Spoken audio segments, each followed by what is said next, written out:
तस्मै श्री गुरुवे नमः।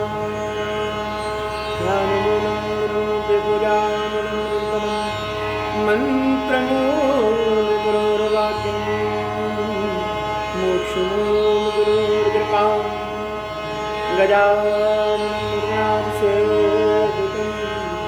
तवदक्षिणं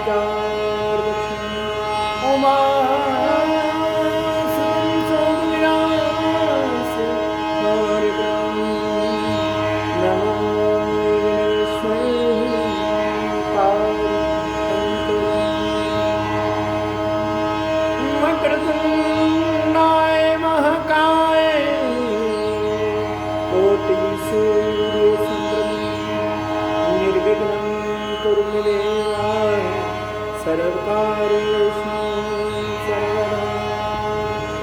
बोले गजानन भगवान की श्री लक्ष्मी नारायण भगवान की श्रीमन नारायण नारायण नारायण भजमन नारायण नारायण नारायण श्रीमन नारायण भजमन नारायण नारायण नारायण। बोले श्री लक्ष्मी नारायण भगवान की जय। बोले श्री कृष्ण भगवान की जय।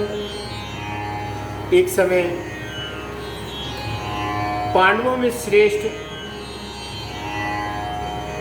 युधिष्ठिर जी भगवान श्री कृष्ण से कहते हैं, हे प्रभु, आपने निर्जला एकादशी व्रत कथा सुनाई, आनंद का आनंद सागर मुझे दिया है, अमृत पान कराते हैं। अब कृपा कर आषाढ़ मास के कृष्ण पक्ष की एकादशी का वर्णन करो। क्या नाम है, क्या फल है, सो कृपा कर आप सब बताएं। भगवान श्री कृष्ण कहते हैं, हे युधिष्ठिर, सब पापों का हरण करने वाली आषाढ़ मास के कृष्ण पक्ष के एकादशी का नाम योगिनी एकादशी। इसके व्रत करने से बड़े बड़े पापों से मुक्ति मिलती। शास्त्रों में बहुत सुंदर वर्णन है, जिस इंसान ने कभी गलती से पीपल का वृक्ष काटा हो, जो मेरा स्वरूप है, विष्णु जी का स्वरूप है, उसके पाप की भी उसको मुक्ति मिल जाती है यदि विधि पूर्वक योगिनी एकादशी व्रत करे। विधि बहुत कठिन है एकादशी व्रत करना। एक तो सुबह उठना, भगवान का संकल्प करना, फिर भगवान का पूजन करना। आजकल ये कुछ नहीं होता, भगवान की कथा सुनी और व्रत हो गया। बोलो नारायण भगवान की।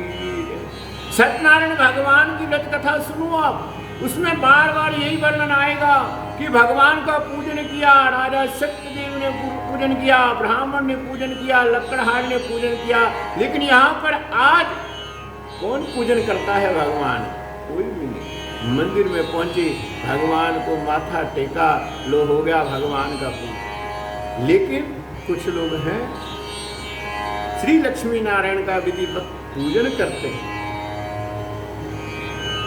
दिन कोई भी हो, कथा में भी आया है कि किसी दिन भी आप श्री सत्यनारायण व्रत का पूजन कर सकते हैं।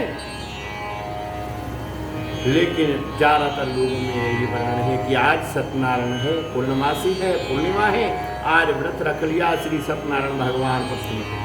कहाँ प्रसन्न हुए भाई? और उसी प्रकार भगवान कहते हैं कि विधि वक्त जिसने योगिनी एकादशी का व्रत किया, उसके बड़े बड़े पापों से मुक्ति मिल जाती है और मोक्ष प्राप्त। राजन, अलकापुरी नाम की एक नगरी, उस नगरी के राजा कुबेर जी भगवान शिव की कृपा से सृष्टि के धन के मालिक बने हुए। भगवान शिव की कृपा है। और उनका नित्य कर्म सुबह अमृत समय भगवान शिव का पूजन करना, भगवान शिव का पूजन वंदन करके भगवान शिव को प्रसन्न करके फिर अपना और कार्य करता है। कुबेर जी का एक माली जिसका नाम हेममाली था, उसका नित्य कर्म यही था, सेवा यही थी कि पुष्प वाटिका से मान सरोवर से सुंदर सुंदर फूल लेकर आना और भगवान के पूजन स्थल पर जाना। हेममाली की स्त्री बहुत सुंदर स्त्री जिसका नाम विशालाक्षी था, अति सुंदर उसकी स्त्री। एक समय हेममाली पुष्प लेने को गया, पुष्प लेते लेते उसके मन में अपने पत्नी का चित्र आया। जब मन पत्नी का चित्र आया तो कामदेव उत्पन्न हो। जहां कामदेव आ जाए और काम करने वो देते ही नहीं। अब काम के वशीभूत होकर वो हेममाली अपने घर चला गया, अपनी स्त्री के संग रमण करने लगा। और इधर कुबेर जी इंतजार कर रहे हैं कब पुष्प आएंगे, कब मैं भगवान का पूजन करूंगा, महादेव को प्रसन्न करूंगा। इंतजार करते करते दोपहर हो गई, क्रोध आ गया। सेवकों को आदेश दिया, देखो हेममाली कहाँ है। हेममाली को देखने गए तो क्या पता लगा कि हेममाली तो अपने घर गया है और अपनी स्त्री के साथ रमण कर रहा है। जाकर सब वृतांत राजा को बतलाया। राजा से कहा कि राजन, हेममाली तो अपने घर में स्त्री के संग अपने रमण कर रहा है। क्रोध आ गया। क्रोध में आकर कुबेर जी ने आदेश दिया कि इसी समय हेममाली को उपस्थित किया जाए। हेममाली को उपस्थित किया गया। हेममाली गाय दरबार में हाथ जोड़कर खड़ा। अब कुबेर जी क्रोध में कहते हैं, हेममाली तुमने बहुत दुष्ट कार्य किया है। देवों के देव महादेव की पूजा में विघ्न उपस्थित किया है, पूजा में देरी की है। अंत में तुम्हें श्राप देता हूं, जिस स्त्री के चक्कर में तुमने सब कार्य किया उस स्त्री से तुम्हें वियोग होगा और तुम्हें कुष्ठ रोग होगा। इतना बड़ा श्राप दिया। जब अलकापुरी नगरी से नीचे गिरा, भूमंडल पे आ गया और ऐसे वन में गिरा जहां पर अन्न तो दूर जल भी नहीं नसीब था। भूख प्यास से व्याकुल रहने लगा। स्मरण शक्ति उसकी थी कि मैं कौन था, कहां से क्या हुआ, क्यों थी? क्योंकि भगवान शिव के लिए पुष्प सेवा का कार्य है। भले ही उसको इस काम की तनख्वाह मिलती थी, पैसा मिलता था जो उस समय का था, असर भी जो भी लगा हुआ उसको मिलती थी, लेकिन उसका भाव रहता भगवान शिव के लिए सुंदर सुंदर फूल तोड़ने, फूलों को धोकर राजा के पास पहुंचाना कुबेर जी को देना। कुबेर जी भगवान को वहां पर बैठे थे। ये भी एक बहुत बड़ा कर्म है। कई बार हम लोग सोचते हैं कि वो बड़े लोग हैं, वो पूजा कर रहे हैं, हम नहीं कर पाते, तो उसमें ये कर्म करना बहुत बड़ा श्रेष्ठ है। सुंदर सुंदर फूल लेकर आना, सुंदर सुंदर फूलों को उन पूजा करते को दे देना। वो पूजा के फूल भगवान पर अर्पण होंगे, वो उनके द्वारा भी अर्पण हुए और आपका परिश्रम जो मेहनत लगी उसका भी फल आपको घर बैठे मिलेगा। फूलों का बहुत बड़ा महत्व। अब उन फूलों की सेवा के कारण उसको सब कुछ स्मरण था। अंत मन में विचार करता कि कोई ऐसा संत मिले, कोई ऐसा मुनि मिले जिससे मुझे ये मोक्ष मुक्ति मिले, रोग से मुक्ति मिले। बहुत दुखी था। वन को त्याग कर अब हिमालय की तरफ रमण किया, क्योंकि साधु संत जो है हिमालय की कंदराओं में, गुफाओं में वास करते। एक बहुत सुंदर, अति सुंदर ब्रह्मा जी से सवा जैसा सुंदर आश्रम देखा, और आश्रम में क्या देखा कि सामने ब्रह्मा जी के तेज के समान महामुनि मार्कंडेश्वर जी महाराज बैठे। अब मार्कंडेश्वर महाराज के दर्शन किया, बाहर से प्रणाम कर रहा है, हाथ जोड़कर खड़ा हो। आंखों में पश्चाताप के आंसू। महामुनि के मन में दया उपजी और अपने आश्रम के भीतर बुलाया,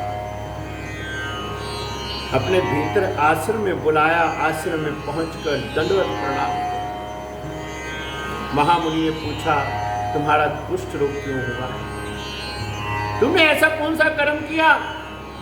तो हेमाली ने अपने जीवन का सब कथा बड़े प्रेम और विस्तार से सत्य सत्य कथा कही कि हे महामुनि, मैं कुबेर जी का माली हेममाली हूँ और मेरा काम था पुष्प वाटिका से मान सरोवर से सुंदर सुंदर फूल लाकर राजा को देने, और राजा उन फूलों से भगवान शिव का, उमापति महादेव का पूजन करते।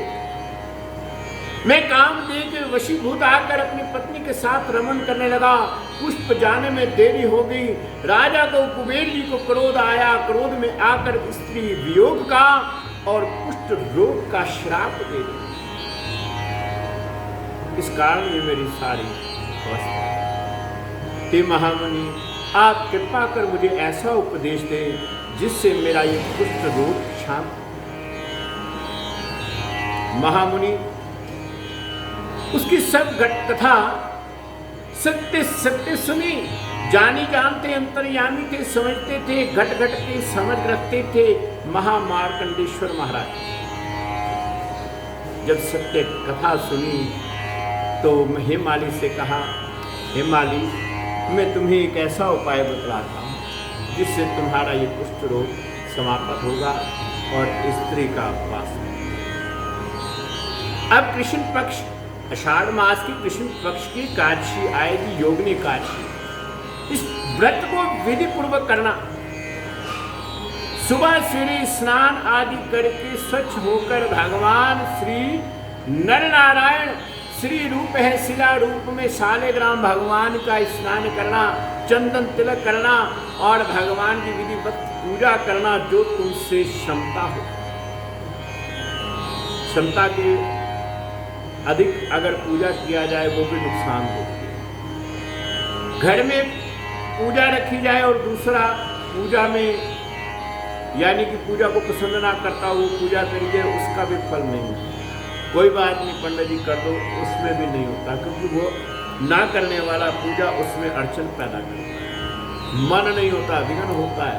इसका यहाँ मार्कंडेश्वर कह रहे हैं जितनी सामर्थ्य हो उतनी पूजा करना, भगवान की पूजा जरूर करना, उसी से तुम्हें ये फल प्राप्त होगा। बोले श्री कृष्ण भगवान की जय।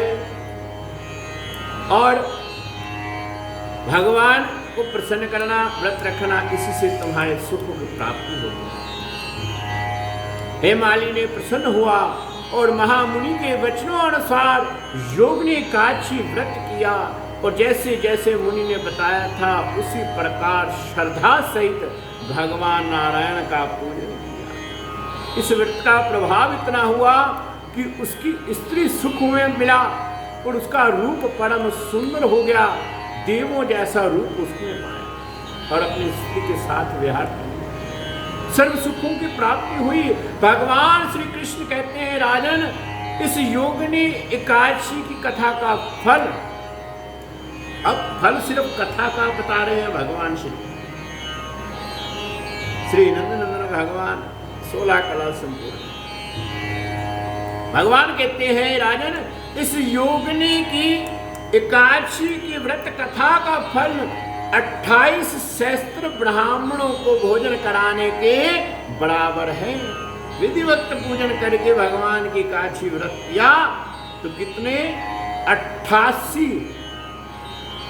सहस्त्र कितने होते हैं? 88 सहस्त्र कितने होते हैं समझते हो? बोलो आप। 88 सहस्त्र 88,000। हाँ, 88,000। 88,000 ब्राह्मणों को भोजन कराना, इतना बड़ा फल कहा है भगवान ने। इतना बड़ा फल है इसी एकादशी के करने का, यदि नियम और विधि वक्त श्री योगिनी एकादशी का व्रत। और इसके व्रत से समस्त पाप दूर हो जाते हैं। सबसे बड़ा पाप दूर होता है, जैसे ब्रह्म हत्या है, गौ हत्या है, कन्या हत्या है, उसी तरह वृक्षों की हत्या का भी पाप होता है।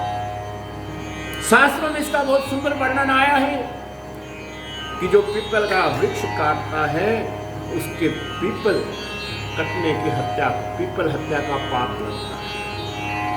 वो बहुत बड़ा पाप होता है, कई दुखों का कारण बनता है। यदि विधि पूर्वक योगिनी एकादशी व्रत किया जाए तो उस पाप से भी मुक्ति मिलती है। और नंद नंदन माधव भगवान कहते हैं इस कथा को सुनने और पढ़ने वाले को कई सुखों की प्राप्ति होती है। बोलो श्री कृष्ण भगवान की जय, श्री नंदनंदन भगवान की जय, श्री राधा रमण बिहारी लाल की जय।